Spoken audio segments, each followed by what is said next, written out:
Hello, welcome to another ramble. I am going to take this opportunity to make a video since it's that time of day where it's very quiet and still, and I can gather my thoughts more clearly. I spent today in a parking lot just kind of trying to garner a broader sense of awareness on several topics. And the ones that come to mind most profoundly have to do with projections and why I feel like I've made videos on this before, but why we like to spend a lot of time alone. And yeah, let's just talk on it.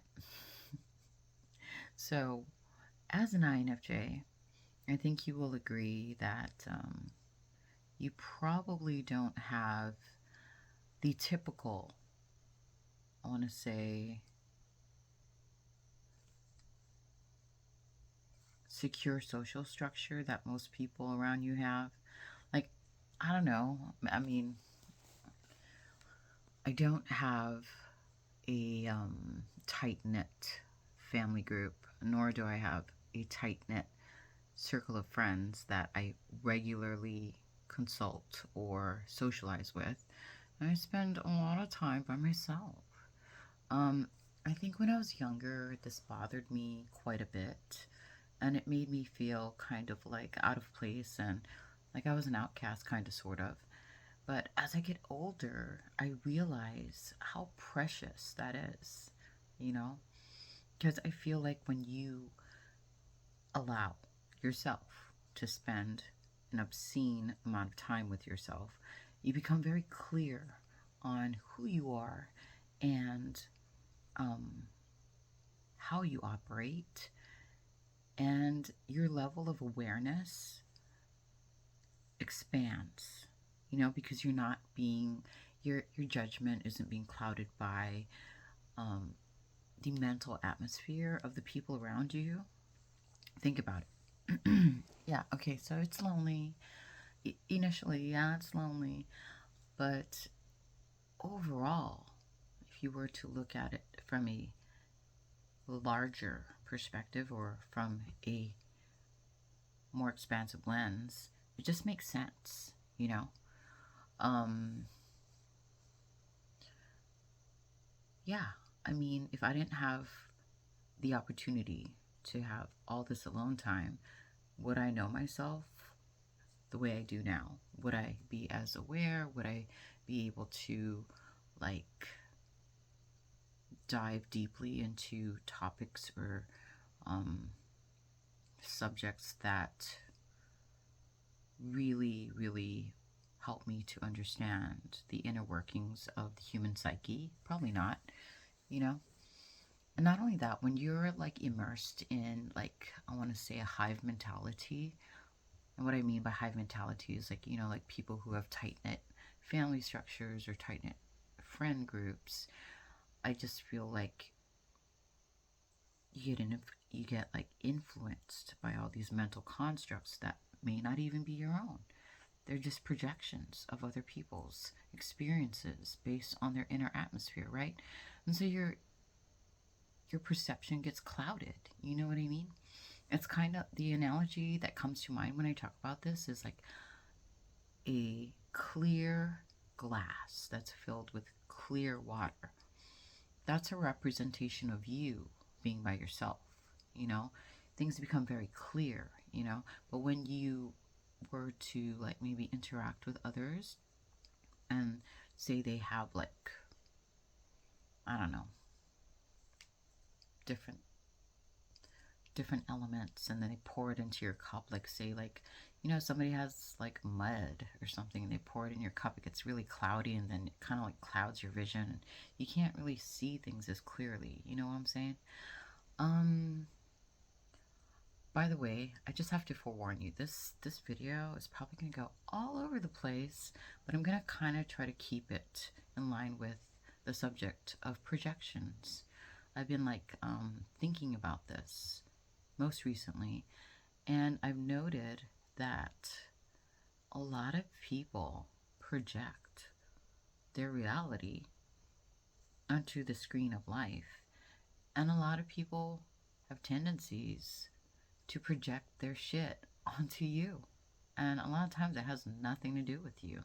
You're just basically there to be a soundboard, you know? Um, I know when I was younger, I didn't realize what was happening. And so when people would project on me, I would always blame myself. I'm like, oh, what am I doing wrong? You know, oh my gosh, I did something wrong. Like, how do I self correct? How do I like adjust myself to create a harmonious or, just kind of bring balance to the situation? And as I get older and I get clearer in myself, I realize that a lot of times people are projecting their stuff on you. It has nothing to do with you, you know? Like they basically blame you for their internal struggle. Um, yeah. So when I was younger, like I said, I would take it deeply personal, and I would try to like, see like what I did wrong. But now I'm just kind of like, well, I'm not doing anything wrong because I've done a lot of inner work. I know there's always more to learn and there's always more to work on, but I've done enough work where I know my stance. And if you're trying to blame me for something, I'm kind of like, well, that's probably a you thing and not a me thing, you know? Good example. So I'm planning to take a 3 month break. And what I mean by that is I'm going to go and travel for 3 months. And the few people that I've shared this idea with, some, especially the ones that have no experience on this, are just like projecting their fears on me, and I'm just like, where is this coming from? Like this is obviously being projected from your internal fear, and you're trying to make me afraid of something because you just don't know. Fear of the unknown. And I'm not gonna lie, I'm like a little afraid, but I'm mostly excited because I'm a curious human being. I want to explore life to the fullest. There's so much to learn out there just by like participating in it. Um, and that's what I mean by people projecting their stuff on you. And it's funny because now that I am aware of it, like more aware of it, I'll call them out on it. I'm like, hey man, like have you done this before? And they'll probably be like, oh no, I haven't. I'm like, well, so can you realize that you're projecting your fears and your anxiety on me? And they'll be like, well, I watch the news and I hear all this stuff. And I'm like, okay, so you just kind of like, you're just, right now, you're telling me you're easily influenced by the projections of the people around you. And now you're projecting it on me. You see how that's kind of like a ripple effect? Yeah, I just kind of like stop it. I'm like, I understand you're concerned. I appreciate your concern. However, I don't know. I don't know how accurate your assessment is since you obviously, one, lack experience on on this particular thing, and two, you are easily influenced by external things, and you let that determine how you perceive life, and three, you're projecting that fear onto me, and it has nothing to do with me, you know? So that's what I'm talking about. Um, where else was I gonna go with this? Oh man, I make like audio recordings, and I wish I could just translate previous, my most my most recent and previous recording onto this video because man, I was just like, when I replay this stuff, I'm like, whoa. Like when you're not really thinking too hard about something and you just let things flow, like, yeah, just super profound. But anyways, my whole thing is, yeah, a lot of people are projecting a lot of things on you. It has nothing to do with you. You're just a soundboard. And the I want to say in the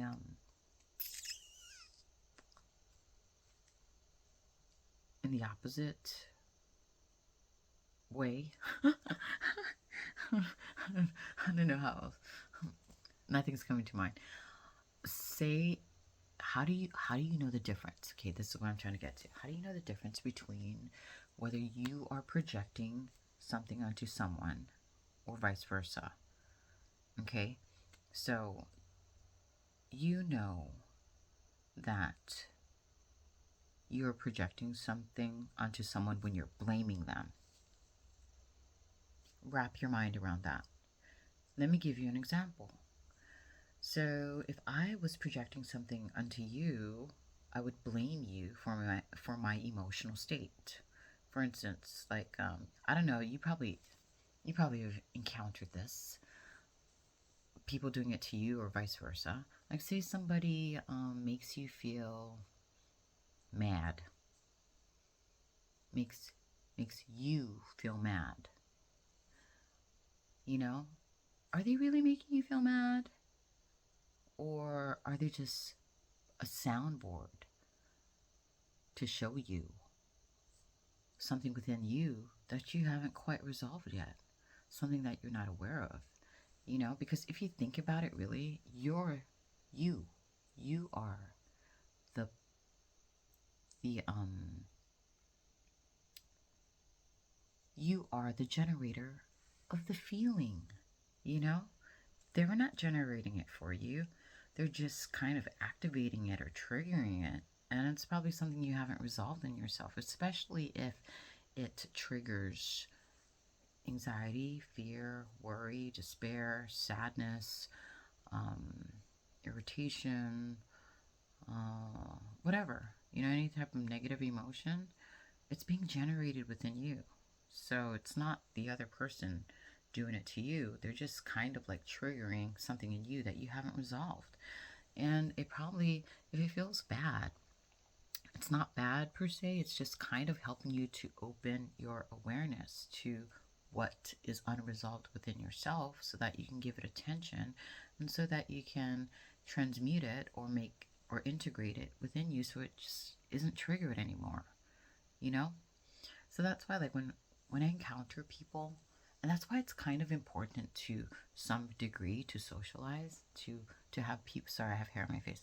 To have people in your life, because okay, even though it's super beneficial to just be with yourself,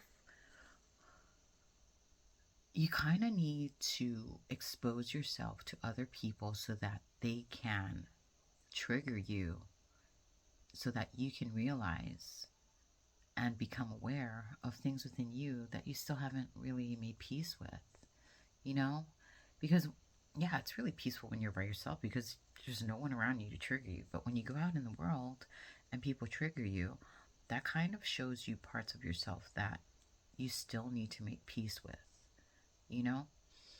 So, like now, if I get triggered by someone, like say somebody triggers, I don't know, irritation in me, um, I'm more inclined, like when I was younger, I would probably be like, oh man, this person, blah, blah, blah. But now I am more inclined to take a step back and to realize I'm being triggered. And then I'll be like, okay, this person is triggering irritation in me. Why am I irritated? Oh, okay, I'm going to take responsibility for that and I'm going to sit with it and I'm going to allow it to pass. You know? Um, I think we've been programmed to be very reactive when we are exposed to emotions that we generate that create discomfort. But that's the thing, like, discomfort is there to show you parts of yourself that's not in alignment, with who you really are, you know? And and so yeah, now I take steps back and I go, okay, this person is making me feel this particular emotion. And I need to take responsibility for that and I need to sit with this and understand it so that I can clear it so that you know I'll be at peace and I will probably be less likely to be triggered again because I cleared it from my system. you know? Um, you know when somebody is projecting onto you when they are outletting a negative emotion on you. You know what I'm saying? For instance, same kind of subject matter, but not really. Say you're here being you, and somebody is like, "You're making me angry." It's like, I'm making you angry? Like, but how can I be making you angry when you are generating that emotion within yourself? I'm probably like a soundboard and I'm probably like activating or triggering that part of you, but ultimately, you know, there's something within yourself that you haven't contended with, and now you're projecting it on me and blaming me when in actuality, you're the one that's generating it. So that's a you thing, not me. Does this sound confusing? I'm so sorry. I'm trying to like describe it in the most basic way possible, but obviously I'm probably like slaughtering this if I were to be honest. But anyways, projections, man. Oh, that's another thing. Oh, I was I was also del- deeply diving into codependency. This is something that I'm still kind of tackling, if I were to be honest. Um, and I think INFJs tackle, not tackle. We have to deal with this, and it's a lot, you know, because it's a lot of unresolved trauma. Have you seen the videos on the monkey, the baby monkey? I know, I'm sorry. My thoughts go like all over the place, but you know, in the end, it makes sense. You know, if you connect the dots. Okay, so there's this experiment. I think it's by scientists by the name of Harlow. Don't um hold me to that. But anyways, if you look up on like online or on YouTube, there's this experiment with this baby monkey, and what he does is it's kind of crazy. I mean, I don't if you are hypersensitive and you know you can't handle like seeing other beings suffer, you probably shouldn't watch it. But then if you're curious and you for educational purposes and you want to understand codependency and like how like we step how we like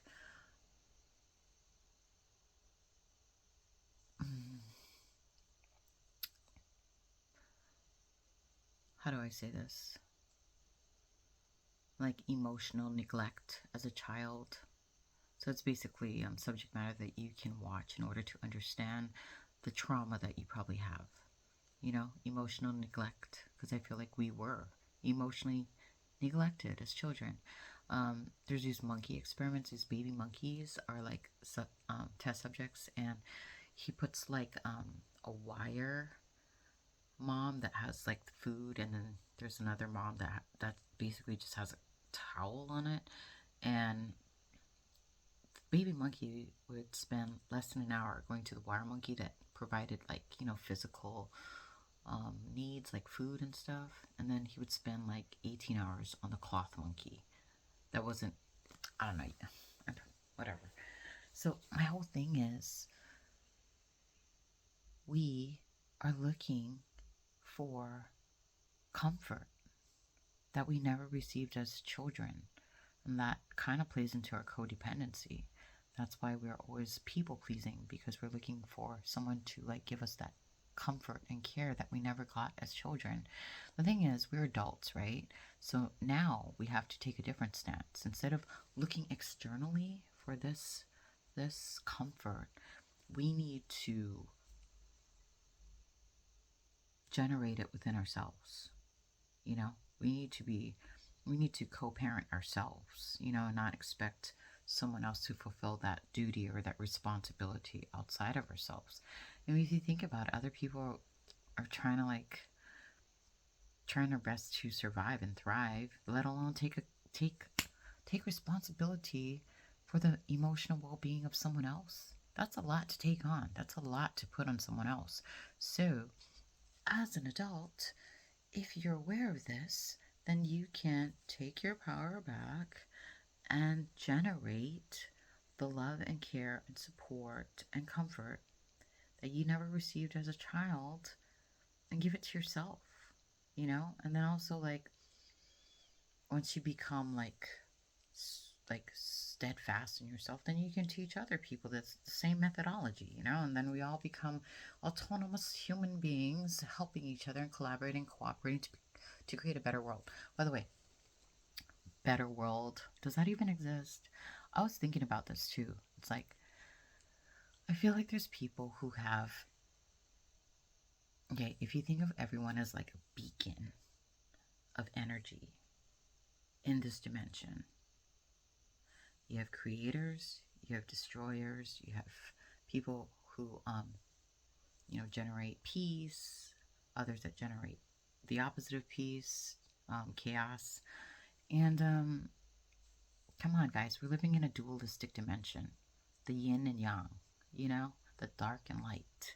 So instead of like demonizing someone for not being the way you expect them to be, just kind of honor them where they're at. They're trying their best to do their best, to do their part in this world. And everybody has a function and a role, and everybody is necessary in order to maintain this balance. You know what I mean? Can you think about it? Okay, say like you are striving for peace in the world. You can't expect everybody to generate that and be like you. You have to kind of honor people where they're at. Even if they're creating chaos or hurt, it's like they have a role to play in order to maintain this equilibrium in this dualistic dimension. You know what I'm saying? I don't know if I'm making sense. Anyways, if you've listened this far, thank you for listening to my ramble. And if you learned something cool, if you didn't, that's cool too. But I'm going to stop rambling now because I just feel like right now my mind is going off in a multitude of directions.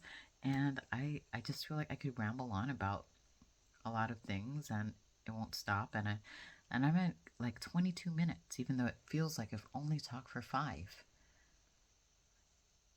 Have a beautiful day or night wherever you are. And amen.